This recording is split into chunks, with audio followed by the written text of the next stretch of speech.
we're talking about Niddah. Niddah? Yeah. Okay. There we go. Aleph Vav. And regarding what did they say that her time suffices for her, with regarding to the first discharge of blood, excuse me.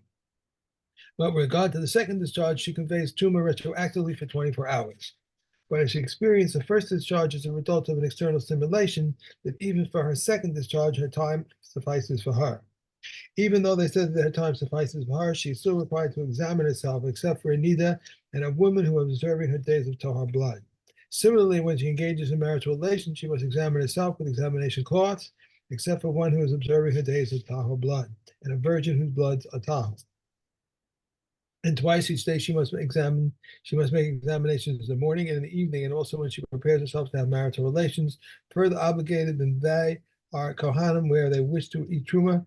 Rabbi Yehuda says also after they have finished eating truma. Okay. Okay. Also, base Aleph. There was one more. That was three. No. Yeah, you've just done two. So any hand that examines excessively is among women. Gradually, for among men, let it be cut off. A woman who is deaf, a deranged woman, a blind woman, or a woman who has lost her mind, if they have mentally competent women available to them, those women should prepare them, and they may eat their truma.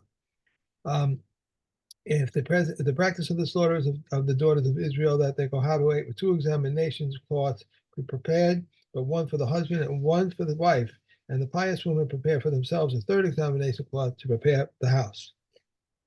Okay. Nimtza al Shiloh. Okay, so now they wake up in the morning and they check their cloths and they see, oops, there's blood on his cloth. Tamein, they're both tamei. Okay, because there's no two ways about it. That if there's blood from his cloth, the only place he got it from is from her, is from having relations with her.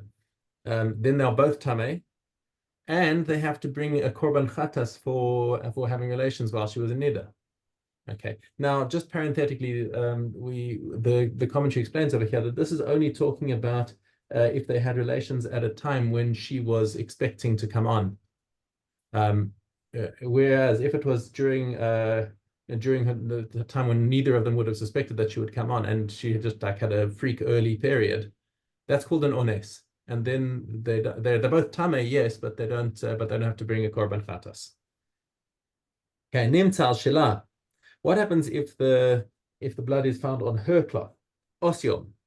So osyom is an interesting word over here. It sounds like osoyom, but it's actually, Kati says it's Greek, which just means miad. Now I don't know why they use the word osyom instead of miad in the Mishnah. Okay, but at any rate, if like right after they have relations, they see blood on her cloth, then once again, the immediate presumption must be that they had relations while she was tamei, and they chayev a korban. Again, if it was at the expected time of month. Nimtza al shela la'achar zman. Now, what happens if they only found the blood on her cloth a while after they had relations? Okay. Tameim misafek. So then they both become tamei because of the safek. Okay. Upaturin min korban. But they we can't bring a korban chatas over here because it's not vadai that they had relations while she was near there. It's possible that the blood only came after she had their relations, which means that nonetheless, even though they don't bring a chatas, they would have to bring an asham taloi. When it's doubtful, they may have committed an avon kares and they may not have. So then they would still have to bring the asham taloi. Okay, Mishnah Gimel, Ezehu achar zman. So the previous Mishnah said, okay, if it's after some time that she checks herself and finds blood. What's the definition of that?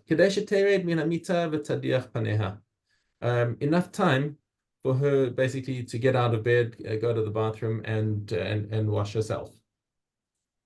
Okay, achar kach. So if it's even later than that, now now we revert to the to our standing halacha that as far as her tumah goes, we go back to the last basically the maximum of 24 hours or up until her previous bedika. But her husband does not become tameh, which is a very interesting little contradiction, it seems, because if you're gonna go back to be matame all the kodshim that she touched for the last 24 hours potentially, but her husband doesn't become tameh, which seems to, like you've got two different rules. It seems to be a stira minay ubay. Right. Okay. At least it's the Kahati clarifies he doesn't get the tumas shiva. Now, if a man has relations with a woman who is a niddah, then he also becomes 7-day tameh, just like a niddah.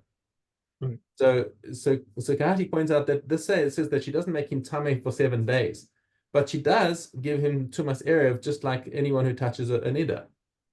So he gets the light form of tumah, just like she would be giving to anything else. So that's how Kahati says that the Tana is not it gets around the issue of the apparent stira by saying that the husband actually does become tameh, but he only gets the tameh of touch, not the tameh of having relations with the niddah. Rabbi Akiva Omer, "Af matama es po'ala."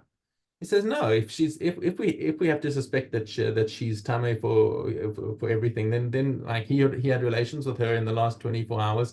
So why shouldn't he also become fully tameh as a person who had relations with a niddah? Umodim chachamim leRabbi Akiva bero'a kesem. However, chachamim agree with Rabbi Akiva in the instance where she saw a blood stain on her underwear, basically. Before they have relations. Shematama is boala. So even though blood stains themselves are only a siman midrabanan, it's only like if she experiences, like she actually feels the blood coming out, that makes her niddah. So a blood stain, could be anything else, and we use it as a siman, but that's midrabanan. But the chacham say this is enough for a glaim ladavar. You've got strong enough circumstantial evidence that if he has relations with her afterwards, and then she checks herself and finds blood, that's going to for sure make him tameh for 7 days. Mishna Dalet kol hanashim bechezkas tara lebalehen. All women are presumed tahor to their husbands. The husbands don't need to come and ask them, "Are you tahor?" before having relations with them. They're trusted. Okay, unless, of course, they tell them that they're a niddah. Haba in min haderech. If a husband was overseas and he comes back, nishen lahen bechezkas tara. So again, unless his wife tells him, "Don't touch me, I'm niddah," he can presume that she's not, because she'll tell him. Beis Shammai omrim tzricha shnei idim al kol tashmish v'tashmish. So let's say the husband and wife are in bed together at night, and they need to examine themselves. Each one of them has to have a cloth to examine themselves after every single time. If they have relations multiple times during the night, every time they need to do bedika, or to shamish or haner, or else they're going to have to check by candlelight to see if they're tameh after each time. I'm not sure what that I'm not sure how that honestly helps, or what maybe it just tells them that at what point during the night, like if blood suddenly shows up after the third set or something like that, they say, "Oh, it was only after the third one that she became tameh," but I don't know what difference that would make.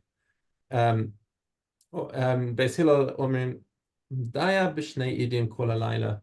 Forget it. Just have one for him, one his, one hers, and after every tashmish, they check themselves, and they just wipe on the same thing every time. And in the morning, you'll see, was there blood, was there not blood. You don't need to know if it was the first one or the last one. You just need to know, was there tumah. Okay. All right. Okay, we're getting all sorted in these mishnayos. It's Yeah. McVoss? yeah. All right. I'm not sure when my guy was going to fit in, but all right. McVoss. hey. Chesed. No, that's wrong. Hey. If Anita put money in her mouth and she went down and immersed herself, she is purified of her tumor, but if she is still tummy on account of her saliva. If she put her hair in her mouth, or she clenched a hand, or she pressed her lips together, or as if she did not immerse herself, it's as if she did not immerse herself. If one holds a person in utensils and immerses them, then they remain tummy. But if he rinses his hands in water, they become tahor. Reb Shimon says he may loosen his hold so that the water should enter in between. Concealed areas and folded areas do not require that the water should enter into them. The following items intervene in the case of a person: woolen threads, linen threads, and the ribbons on a girl's head. Rabbi Yehuda says those of wool and hair do not intervene because the water passes between them. The entangled hair of the chest or of the beard or the woman's private parts, um, outside the eye, and encrusted outside the womb, and in a plaster on it, dry sap, incrustations of dirt on one's body, dough under the nails, beads of a foreign substance, slimy mud, potter's clay, slimy puddles. What is meant by slimy mud? It's a mud found in pits, and it's stated, and he raised me up for a tempestuous pit from slimy mud. What is meant by potter's clay? Its literal meaning is Rebbe Hosi dictates Sahor and one immersed with potter's clay, but he has declared tummy if one immersed with sealant clay. What is meant by slimy puddles? They become dried up studs of the roadway. In these types of mud, we may not immerse ourselves, but we immerse them. But we may immerse with any other mud if it were wet. We may not immerse oneself with dust on his feet, nor may one immerse kettle with soot on it unless he rubbed it off. Okay. Toros.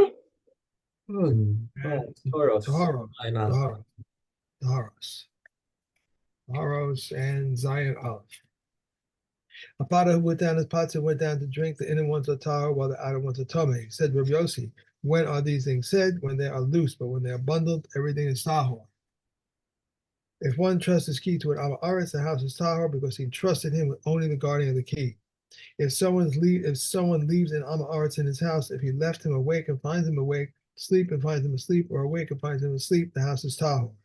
But if he leaves him asleep and finds him awake, everything in the house is tamei. These are the words of Reb Meir. But the Chachamim say nothing in the house is tamei except for those items in the area that his hand can stretch out and touch. If someone leaves workers in his house and everything in the house is tamei, these are the words of Reb Meir. But the Chachamim say nothing in the house is tamei except for those items in the area where he can stretch out his hands and touch. Okay. We are on to Olios.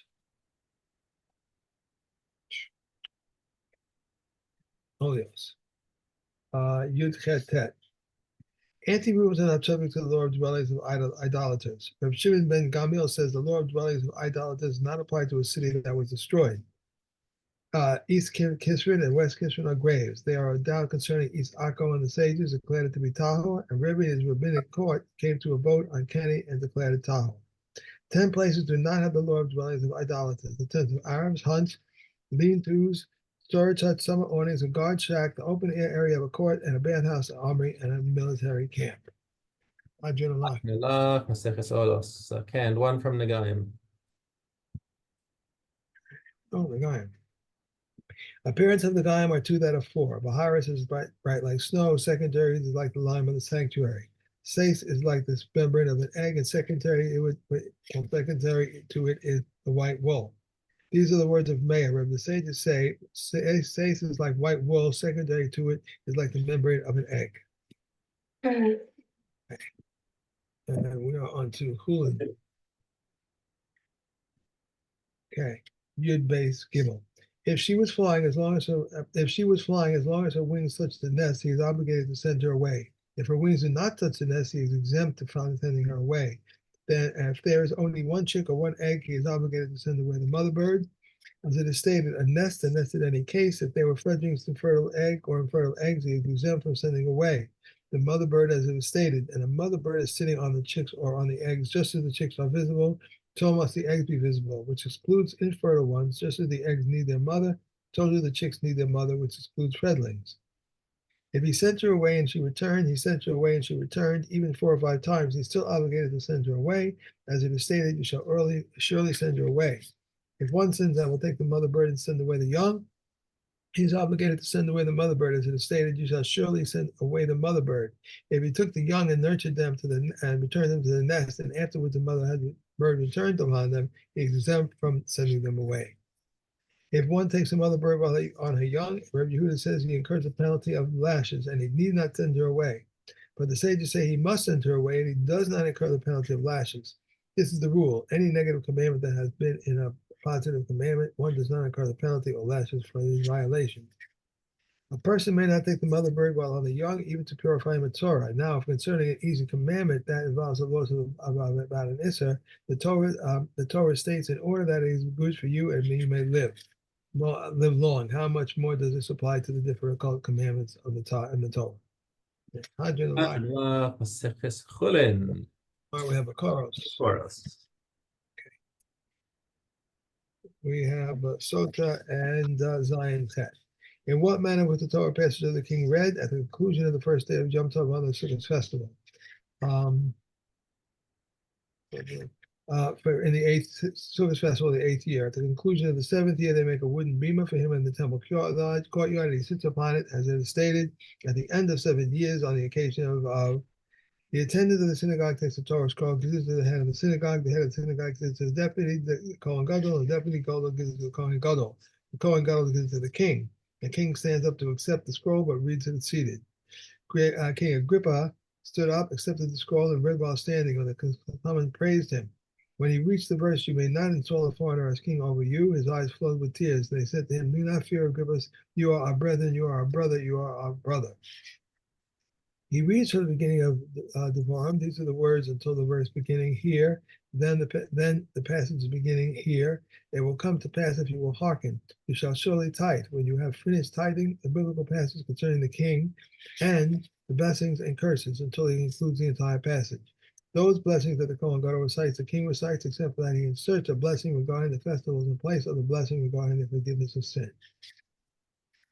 The Kohen anointed the battle when he addresses the people, speaks in the holy tongue, as it is said, and it shall be when you join near the battle, the Kohen shall approach. This refers to the anointed Kohen for battle, and he addresses the people in the holy tongue, and he shall say to them, "Hear, O Israel, you join near to battle this day against your enemies. It is not against your brothers that you go. This will not be like Jehudah against Shimon, nor like Shimon against Benjamin, who, if you fall into their hands, will have mercy upon you, as it is said. And the men who have been mentioned by name rose up and took the captives and clothed all that were naked among them out of the spoils, and they dressed them and shod them and gave them to eat and to drink, and anointed them and transported all the people among them on donkeys and brought them to Jericho, the city of palms, with the brothers, and they returned to Samaria. It is against your enemies that you will go, and who, if you fall into their hands, will have no mercy upon you. Let not your heart become faint. Do not fear. Do not become terrified. Let not your heart become faint for the neighing of the horses and the flashing of the swords. Do not fear the clanging of the shields at the sight of the multitude of soldiers. Do not nor become terrified at the sound of trumpets, or nor broken from the sound of shouting. For Hashem your God is with you and goes with you. They come trusting in the victory of flesh and blood, but you come trusting in the victory of the Almighty. The Philistines came trusting in the victory of Goliath, and and what was his end? In the end, he fell by the sword, and they fell with him. The Ammonites came trusting in the victory of Shobach. What was his end? In the end, he fell by the sword, and they fell with him. But not so are you. So Hashem, your God, is with you, goes with you to fight with you, etc. This refers to the camp with the Aron Kodesh. And the officers shall speak to the people, saying, "Who is the man who has built a new house, and who has not dedicated it? Let him go and return to his house." It is all the same whether he builds a barn, stable, woodshed, or storehouse. It is all the same whether he builds, buys, inherits, or gives it to him as a gift. And who is the man who has planted a vineyard and not redeemed its fruit? It is all the same whether one plants a vineyard or plants 5 fruit trees, even if they are 5 species. It is all the same whether he plants layers or grafts, and it is all the same whether he buys, inherits, or has been given to him gift. And who is the man who betrothed a woman? It is all the same whether he betrothed a virgin or a widow, or as a sister-in-law who awaits his husband, or even if he heard in battle that his brother did die, he returns home. All those in battle ranks hear the words of the Kohen and return home to supply water and food and to repair the roads. Okay, that's it, right? Yeah, that was a lot of Mishna. Yeah, I know. Okay, and we have Shabbos. Yeah. Gimel base. An oven that was heated with straw was trouble. One may neither place food in it or not, nor not on it. A single stove that was heated with straw or with stubble is like a double stove, with mark and with wood. It is like an oven.